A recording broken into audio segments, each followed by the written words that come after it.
Good morning po, magandang umaga po sa lahat at welcome again sa ating Bible reading na naman ngayong umagang ito. Ngayon po ay ang babasahin na natin ay ang Proverbs o ang mga kawikaan. Babasahin po natin ay ang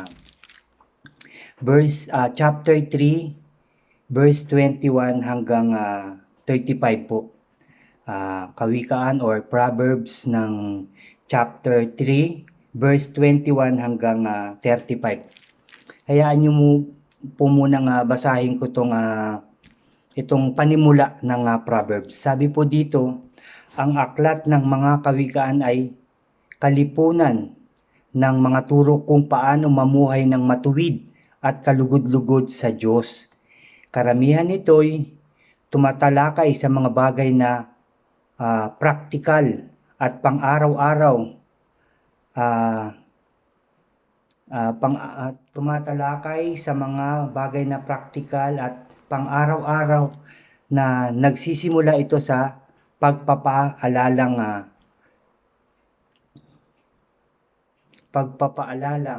upang magkaroon ng kaalaman. Unahin ang paggalang at pagsunod kay Yahweh at nagpapatuloy sa pagtatalakay sa mga bagay na may kinalaman sa relihiyon at kabutihang asal, sabi po dito. Ang mga kasabihang ito'y naghahayag na malalim na kaalaman ng mga unang guro ng Israelita tungkol sa kilos ng isang taong marunong, at ilan sa mga ito ay may kinalaman sa pangangalakal, yung pagbebenta, pagtitinda, no? Ugnayang pamilya at pakikitungo sa kapwa. Ang iba na may tungkol sa magandang pag-uugali at ang iba naman ay tungkol sa pagpipigil sa sarili. Maraming banggit tungkol sa mga katanglang tulad ng pagpapakumbaba, pagtiyaga, paglingap sa mahihirap at katapatan sa mga kaibigan. Pasensya na po kayo kung minsan sa aking pagbabasa. Alam niyo po kasi hindi ko to talaga totaling pinag-aaralan. Ito ay kusa kong binabasa diretso po sa inyo, no, na hindi ko talaga pinag-aaralan muna, sinusulat-sulat. Maganda po yung direktang binabasa kasi sa inyo na sabay-sabay tayo nagsisimula, no, na magbasa. Yun nga po, ulitin ko po, ang mga kawikaan ay yung paniwala nga ito ay yung yung pamumuhay natin upang maging kalugod-lugod tayo sa ating Diyos. Tumatalakay sa mga bagay na praktikal at pang-araw-araw, sabing ganyan. Upang magkaroon ng kaalaman, unahin ang paggalang at pagsunod kay Yahweh at pagpapatuloy sa pagtatalakay sa mga bagay na may kinalaman sa relihiyon at kabuhayan. Sabing ganyan. Ito po yung pagsunod sa ating Diyos, sa kanya mga kautusan, yung mga kagustuhan niya na ating gawin. No, yung maging mabuting tao, maging maganda ang asal, sumunod sa mga kautusan, no, maging mabuti sa bawat unang-una sa ating Diyos at sa ating kapwa. Yun po ang tungkol sa aklat na ito, ang kawikaan o ang Proverbs. Magsimula na po tayo. Chapter 3, verse 21. May pamagat po itong ang matiwasay na pamumuhay. Sabi po dito, aking anak, karunungan at hinahon ay huwag mong iwawala. Yung karunungan, yung kaalaman, yung katalinuhan na hindi yung katalinuhan sa mga kalokohan, kundi yung mga talino natin na itinuturo sa atin ng Diyos. Itinuro sa atin ng ating mga magulang na kabutihan. Wala naman po sigurong magulang na nagturo ng masama sa kanyang mga anak.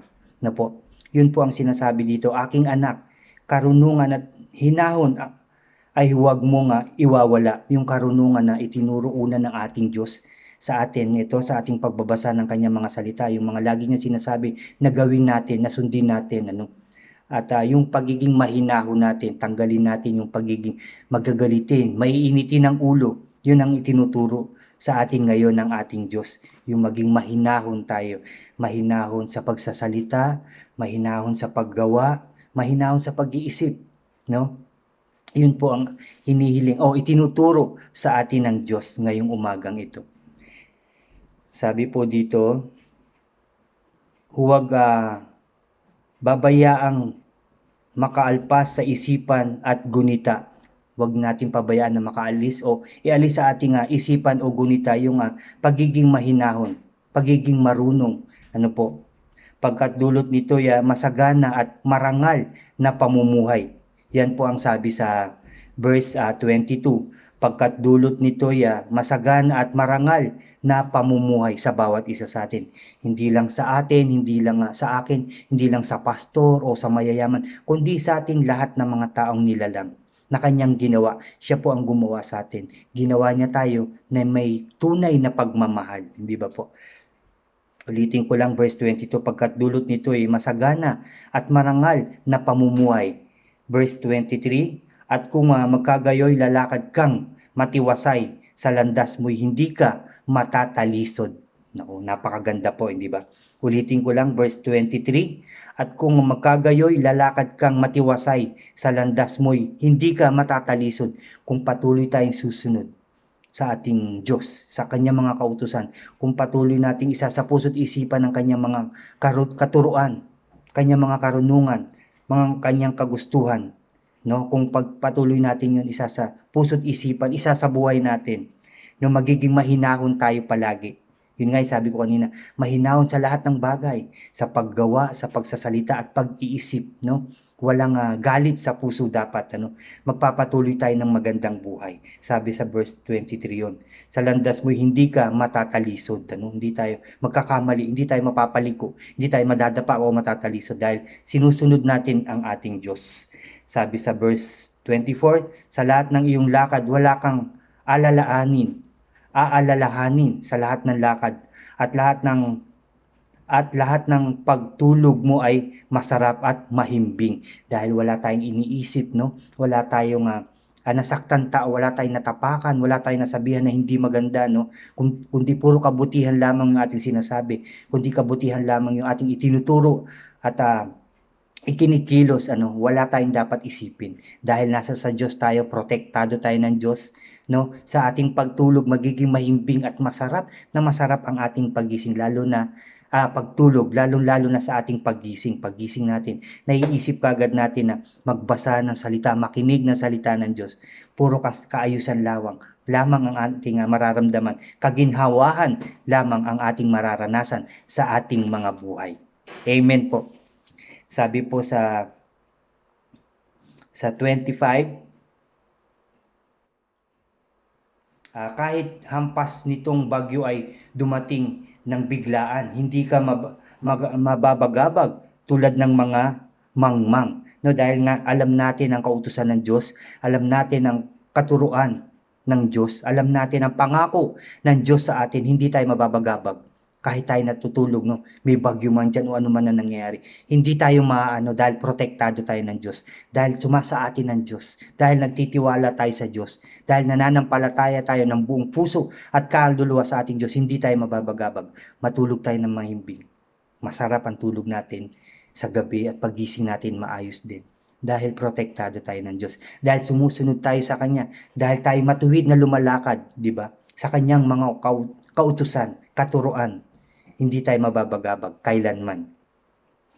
Sabi po sa 26, pagkatiwala kang si Yahweh ang kaagapay mo at di niya hahayaan sa bitag ay ikay masilo, no? Sabi niya, dahil tayo sumusunod sa Kanya, nagtitiwala, sumasampalataya tayo sa ating Diyos. Sabi niya po, pagkatiwala kang si Yahweh ang kaagapay mo, tiwala tayo sa ating Diyos. Kaagapay natin ang ating Diyos. At di niya hahayaan sa bitag ikay masilo.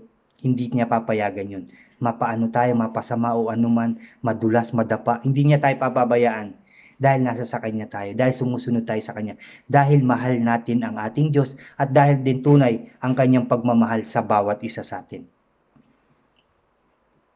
Sabi po dito, verse 27, ang kagandahang loob ay huwag ipagkait sa kapwa, maging mabuti tayo sa lahat ng tao, lalong-lalo na sa ating mga mahal sa buhay, sa mga taong labis na nangangailangan ng tulong. Huwag natin ipagkait.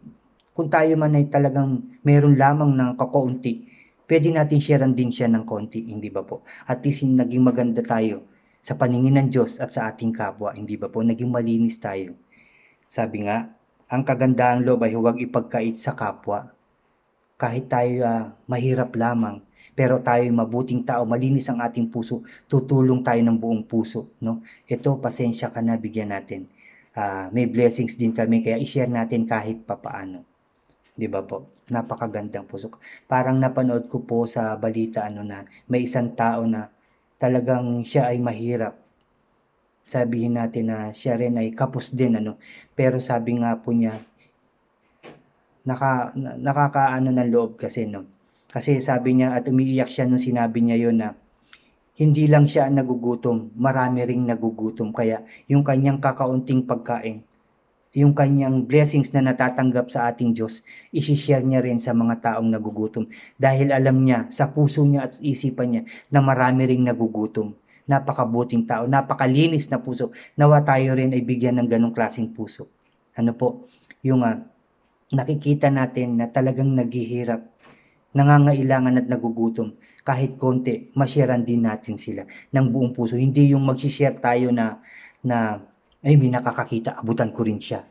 Ay pamalita ko rin sa lahat ng tao. O i-post ko to sa Facebook para makita ng mga tao na nag-share ako. Hindi po ganun ang totoong pagtulong. Hindi po ganun ang gusto ng Diyos. Ang gusto ng Diyos, yung taos puso na ikay tumulong na kahit walang nakakakita, kahit walang literato, kahit walang video na nakakakita o na nakalagay sa ating harapan para malaman ng ito ng madla ng mga tao. Hindi po yun dapat. Ang kailangan ng Diyos, yung galing mismo sa iyong puso at kaluluwa na ikay handang tumulong sa kapwa mo. Di ba po? Yun po ang nararapat, yun po ang kailangan ng Diyos. Yung mabuting puso, malinis na puso ang gusto ng ating Diyos sa ating lahat. Hindi lang sa akin, hindi lang sa aking pamilya, hindi lang sa aking kapitbahay, hindi lang sa aking kaibigan, kundi sa ating lahat na tao. Malinis na puso po. Pusong dalisay, sabi nga po sa kanta. Sabi pa dito sa verse 27, kung ikay may kakayanan na ito'y magawa. Sabi niya ganun. Kung meron ka naman, yun nga po yung sinasabi ko kanina, kung meron ka naman kakayanan na magawang tumulong, kahit na sa simpleng bagay, kahit na sa simpleng paraan po, tumulong tayo at magbigay. Huwag po tayo magdamot. No? Hindi porke, ay ikaw hindi kita bibigyan. Dahil ikaw may nagawang kasalanan sa akin. Dahil ikaw may pagkakautang sa akin. Dahil ikaw masama ang ugali, inis ako sa iyo, hindi kita bibigyan na kahit ikay nagugutom. Huwag po tayo maging ganun. Maging malinis po ang ating puso. Tayo nakakaangat. Halimbawa, tumulong tayo sa taong nangangailangan. Huwag na nating isipin at kalimutan na natin ang mga bagay na nagawa niya kung meron man siyang nasabi o nasaktan ka man sa kanyang salita, nakagawa man siya ng hindi maganda sa iyo, kalimutan na po natin yun at patawarin na natin siya. Yun po ang kailangan natin ngayon, yung maging malinis ang ating puso't kaluluwa. Magpatawad po tayo, magpakumbaba po tayo, at magmahal po tayo ng totoo sa ating kapwa. Yun po ang ating Diyos, ang kagustuhan ng ating Diyos, dahil ganun din po siya sa atin. Pagmamahal ang inukol niya sa atin. Ginawa po niya ang ating daigdig ng may pagmamahal at talino. Kaya tayo ginawa niya ng may pagmamahal din. Hindi niya tayo ginawa na gagawin ko to, bubuhayin ko tong taon to, pero diyan ka lang sa tabi. Bahala ka sa buhay mo. Hindi po yan totoo. Sabi po ng Diyos, binuhay niya tayo, binigyang buhay niya tayo, ginawa niya ang buong daigdig. Binigay niya lahat sa atin na may pagmamahal at talino. Buong pusong pagmamahal ang kanyang ginawa. Ang binigay niya sa atin. Kaya dapat ganun din ang ating ibigay sa ating Diyos at sa ating kapwa. Yung totoong puso. Malinis na puso, pusong dalisay po. Yun po ang gusto ng ating Diyos sa atin. Nawa po, maitatak natin yan, maisa puso't isipan natin yan at maisa buhay na pusong dalisay ang kailangan ng ating Diyos. Yung totoong pagmamahal, yung totoong pagpapakumbaba at totoong pagpapatawad sa lahat ng nagkakasala para din tayo ay patawarin ng ating Diyos. Amen po. Sabi po sa 28, kung mayroon ka ngayon ng kanyang kailangan, huwag nang sabihing bumalik ka bukas ibigay. Sabi po. No? Meron ka naman, humihingi ang tao o nangangailangan siya. Balikan na lang. 'Di ba? Parang pinababalik mo siya, ano yun, para pag-isipan mo, para gayatin mo pa ng maliliit at ibigay ang kaparanggot sa kanya. Hindi ba po? Huwag na po natin pag-isipan. May nakita tayo, may lumapit po na nangangailangan sa atin. Bigyan na po natin siya ng, kung meron naman tayo ng kanyang pangangailangan. Kung wala man, ano po, eto, ibigay natin, o konting pera, pasensya ka na, eto lang ang aking nakayanan. At bahala ka nang bumili, bahala ka na dyan, pagdamutan mo na yan. Ganun lang po yun, kasimple. Hindi po yun na, balikan na lang, mamaya, ayusin ko pa. Isasalansan ko pa kung ano yung hindi ko kailangan, kung ano yung hindi ko makakain dito, yun ang iaabot ko sa'yo. Ganun po ba? Hindi po dapat yun, hindi po yun naturo sa atin ng Diyos. Hindi po ganun. Maging mabuti po tayo, maging malinis ang ating puso. Maging dalisay ang ating puso sa pagtulong. Yan ang kailangan niya, meron tayo, hatiin natin, bigay natin. Kung yun man ay damit, meron ka namang ibang damit, nangangailangan siya ng jacket, abutan mo siya, bigyan mo siya, ito po, sige po. Di ba? Meron ka naman dyan, marami ka naman. O baka sakaling may mabibili ka naman sa mga susunod na araw, bibigyan ka ni Lord ng blessings, hindi lang jacket. Hindi ba?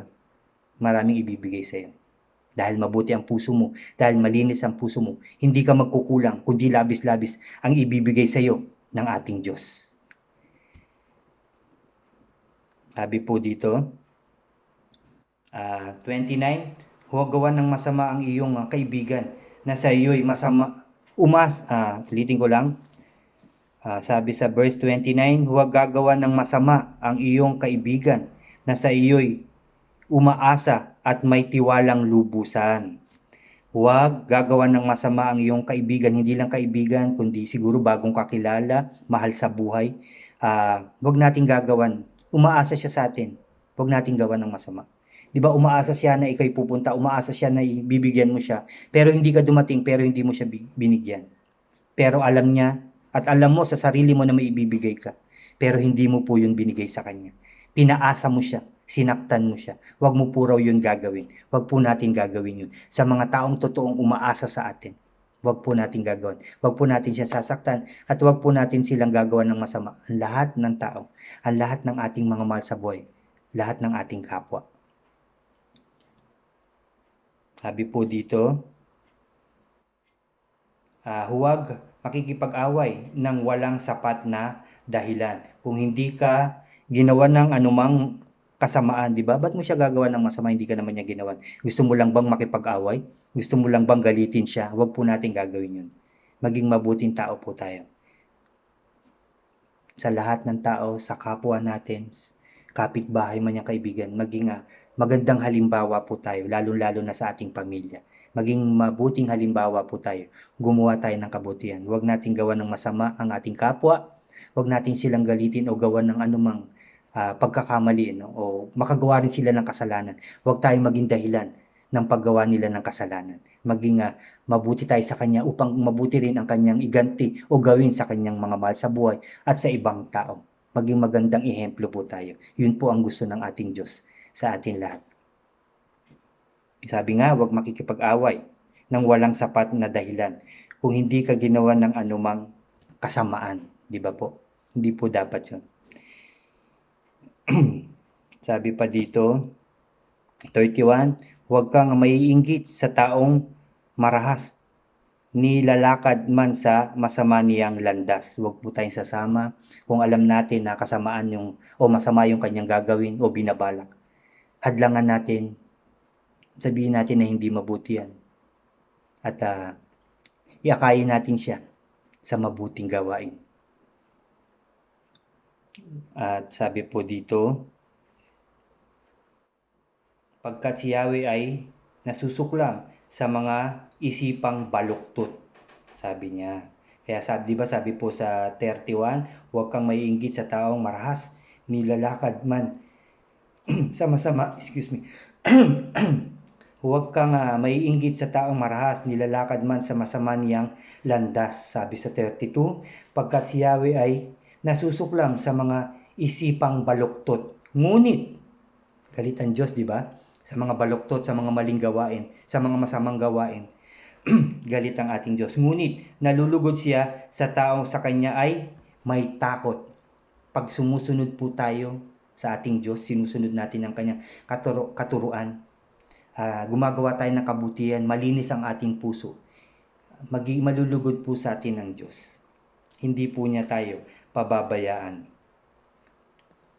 Sabi niya, ngunit nalulugod siya sa tao sa kanya ay may takot. Yun po ay tanda ng takot natin sa Diyos kapag tayo sumusunod sa kanyang mga kabutihang itinuturo at kautusan at kaganyang kagustuhan sa atin. Yun po ay takot natin sa ating Diyos. Tayo may takot kaya malinis ang puso natin. Maganda ang ating gagawin sa ating kapwa. Maganda ang ating iniisip. Maganda ang ating sinasabi dahil tayo may takot sa ating Diyos. 33, ang sumpa ni Yahweh ay di lalayo. Excuse po. Ang sumpa ni Yahweh ay di lalayo sa masama, ngunit ang mga banal ay kanyang pinagpapala. Kung patuloy tayo sa kasamaan, yung sumpa ng ating Diyos ay hindi mawawala.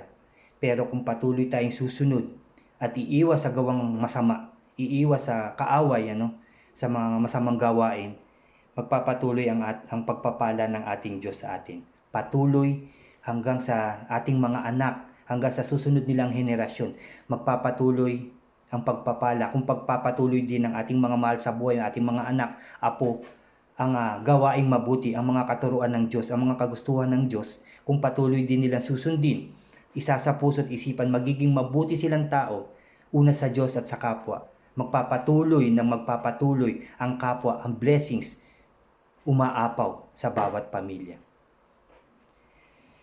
Amen. Sabi po sa 34, ang mga palalo'y kanyang kinasusuklaman. Ngunit kinaluluguran niya ang may mababang kalooban. Diba? Yung mapakumbaba, kinalulugdan po niya yung mabubuting tao, mababa ang loob, maawain, matulungin. Yan po ang kinalulugdan ng ating Diyos. Yung mga talagang malilinis ang puso, pusong dalisay po, mabubuting tao, maganda ang mga pag-iisip, maganda ang mga sinasabi dahil may takot sa Diyos. Kung mag-isip ay tama, magsalita ay tama, at makaramdam ay tama, malinis na puso, malinis na pagkatao. Yan po ang ating gusto. Yan po ang gusto ng ating Diyos sa atin.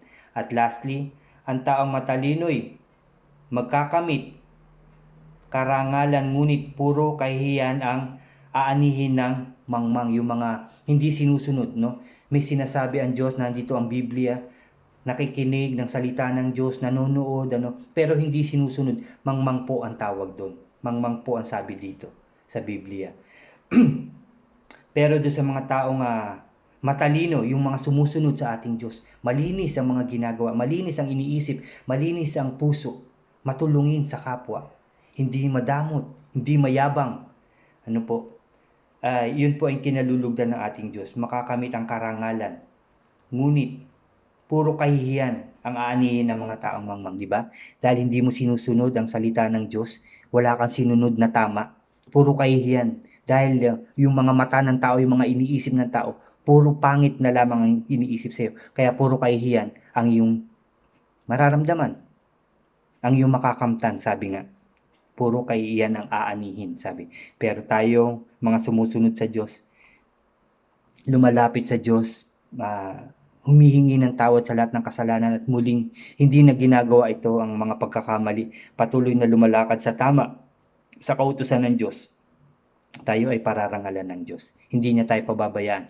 Ang kanyang proteksyon ay laging nasa sa atin. Hindi lang sa ating sarili, kundi sa ating pamilya. Kalulugdan tayo ng Diyos. Pagpapalain tayo ng Diyos. Siksik, liglig at umaapaw ang pagpapala ng ating Diyos dahil tayo mabuting tao, dahil tayo mapagmahal, dahil tayo matulungin ng buong puso, hindi yung kunwari lang, di ba? Totoong puso tayo naglilingkod o tumutulong sa ating kapwa. Kagaya to, pinapanalangin ko at ipanalangin nyo rin ako na magpatuloy ako mag-share sa inyo, bigyan ako ng lakas ng loob ng Diyos, ng talino, para mai-share ko ito ng maayos at puro salita lamang ang mailabas ng aking bibig sa inyo. At nawa lahat din na nakikinig, lahat tayo na lumalapit, nagtitiwala, sumasamba, nananampalataya sa Diyos, pagpalain nawa tayong lahat. ng ating Diyos. Maging maayos ang ating pamumuhay. Tagumpay natin sunod-sunod. Yun ang ating ipanalangin at lagi nyo ako ipanalangin na maging masipag. Yun nga yung kanina na sinabi ko, maging masipag, malakas ang loob at matalino ang ibigay sa akin ng Diyos upang patuloy ako mag-share sa inyo. Patuloy ako nandito sa ating Bible reading para sa inyo, sa akin at sa ating lahat. Salamat po sa inyo. Salamat po. Salamat po sa salita ng Diyos. Salamat sa Diyos. Amen. Doon po nga pala ulit sa mga nag-subscribe po, may mga bago po akong subscriber. Naku, salamat po talaga sa inyo. Praise God, talaga nagpapasalamat ako sa Diyos. Kasi nga po, di ba po, sabi ko nga po, hindi po ito aksidente na makanood kayo ng video ko, makarinig ng salita ng Diyos. Yun po ay tinawag po kayo ng Diyos para makakilala rin sa Kanya, para mas marami pa kayong matutunan, no po, para makabahagi din po kayo sa Kanyang pagpapala. Dahil pagpapala po ang salita ng Diyos, karunungan ang pagpapala ng Diyos. Dahil Kanyang nililinis tayo, inaayos ang ating buhay, binibiyayaan tayo, pinapatalino tayo, pinagpapatagumpay po tayo ng Diyos. Kaya salamat po sa Diyos, salamat po sa inyo sa patuloy niyong panonood ng aking Bible reading po. Salamat po talaga sa inyo at God bless po sa inyo talaga. Salamat po. Salamat. At samahan niyo po ulit ako sa ating panalangin na naman ngayong umagang ito. Magsiyuko po tayo. Ihanda po natin ang ating puso sa pakikipag-usap na naman sa ating Diyos dahil kanina po nagbasa tayo ng Kanyang salita. Kinausap po niya tayo. Kaya ngayon naman, mananalangin tayo, kakausapin naman po natin ang ating Diyos. Diyos ang ating kakausapin, kaya ihanda po natin ang ating puso na maayos, na malinis, puso't isipan, O God. Lord, Father God, salamat sa umagang ito. Una, Lord, dahil binigyan mo na naman ako ng lakas ng loob, talino at sipag upang maihayag, maishare ko ang iyong mga salita, ang iyong mga makapangyarihan salita. Salamat, Lord, dahil ang iyong mga salita ay nagbibigay ng pag-asa, karunungan, katalinuhan, kaayusan ng puso't isipan, katagumpayan sa bawat isa sa amin. Salamat, Lord. Salamat, Lord, sa pagpatuloy mong paggabay sa akin, paghipo ng aking puso, Lord. Salamat, Lord. Salamat, Jesus. Salamat, Holy Spirit, O God. Salamat din, Lord, sa mga taong laging hinihipo mo ang puso upang makarinig din at makapanood ng video at makarinig ng iyong mga makapangyarihan salita. Salamat, Lord, sa iyong kabutihan at pagmamahal sa aming tao. Tunay nga na mahal mo ang lahat ng tao, kagaya nga po kanina nang sabi niyo po, Lord, na ginawa niyo ang mundo. Ginawa niyo kami na may pagmamahal at talino. Nawa yun din po ang maranasan namin at maramdaman namin. Ang tunay na pagmamahal sa bawat isa. Ang tunay namin pagmamahal sa iyo at pananampalataya. Pagsunod at pagtitiwala sa iyo ang aming maramdaman. Ganon din sa aming kapwa. Tunay na pagmamahal, pagpapakumbaba at pagpapatawad ang aming maramdaman sa lahat ng tao, O God. Magpatuloy kaming tumulong ng buong puso at kaluluwa, O God. Hindi lang yung may nakakakita kaya kami tumulong. Hindi lang, Lord, dahil may kapalit yung aming pagtulong. Wag nawa kami maging ganun, Lord. Maging mabuting nawa kami. Tumulong ng walang kapalit. Tumulong ng taos-puso at kaluluwa, O Diyos. Dahil sabi mo nga, ang mabuting tao, ang malinis ang puso, ang sumusunod sa iyo, ikaw ang magpaparangal. Thank you, Lord. Thank you, Jesus. Thank you, Holy Spirit. Salamat, Lord. And Lord, sa nangyayari sa buong mundo, nakikita niyo po ang bawat sitwasyon ng taong inyong ginawa. Tulungan mo po kami. Tulungan mo po sila. Lord, ayusin mo na po ang aming mundo at linisin na upang makapag-umpisa na kami ng mas maayos pang buhay na kasama ka. Lord, ng mas tagumpay na buhay na kasama ka. Dahil simula ngayon sa mga oras na to, lahat ng aming gagawin, balak at katagumpayan ay kasama ka na namin, O God. Isasama ka namin hanggat kami nabubuhay, hanggang sa kahuli-hulihan ng aming buhay. Isasama ka namin, ipamamalita namin ang iyong kapangyarihan, ang iyong mabubuting ginawa sa aming mundo, ang iyong mga kagustuhan, ang iyong mga salita, ang iyong mga katuruan at karunungan, ipamamalita namin, ihahayag namin, isi-share sa aming mga mahal sa buhay at sa lahat ng tao. Salamat, Lord, sa katagumpayan ito, magiging maayos na, Lord. Ikiniklaim na namin ang katagumpayan ng aming mundo. Lord, magiging maayos na o God ang aming mundo, magiging malinis na, magiging safe na, magiging masagana na, tagumpay na kami lahat, lalong-lalo na magtatagumpay ang aming Presidente Duterte sa pangarap at kagustuhan niya sa aming bansang Pilipinas. Lahat ng Presidente, Lord, magiging maayos na dahil aayusin mo na at hihipuin mo na ang kanilang mga puso in Jesus name, Father God. In Jesus name, lahat ng mga kasama nila sa pamahalaan, o God. Pababa, Lord, papunta sa mayors namin, Lord, dito sa Santa Rosa, Laguna, Lord. At ang lahat ng mayors sa buong mundo, hihipuin mo rin ang puso. Magiging maayos sila at magtatagumpay din sila, nakasama ka. Kasama ng mga scientists na nag-iimbento ng gamot at gumagawa. Mga mga doktor, nurse na totoong gumagamot, na may takot sa iyo at nagtitiwala, o God. Sundalo, pulis, nakasama ka rin lumalaban, o God. Frontliner, Father God, at ganon din ang mga good Samaritan na totoong tumutulong. Yung mabubuting tao at malilinis na puso na handang tumulong sa kapwa kahit na sila'y kapos din at kulang, pero handa silang tumulong. Dahil sa paghipo mo sa kanilang puso, Lord. Salamat, Lord, sa iyong kabutihan at pagmamahal sa amin lahat. Sa patuloy na pagluko mo sa amin ng proteksyon. Sa pagpatuloy na pagbigay mo ng iyong tunay na pagmamahal at dakila, O God, sa amin lahat. Thank you, Lord. Thank you, Lord. Thank you, Lord. Thank you, Jesus. Thank you, Holy Spirit, Lord. Lord, siniselyuhan ko na ng banal na dugo ng aming Panginoong Kristo. Ang panalangin nito, ang gawaan nito, dahil nagtagumpay kami, O God.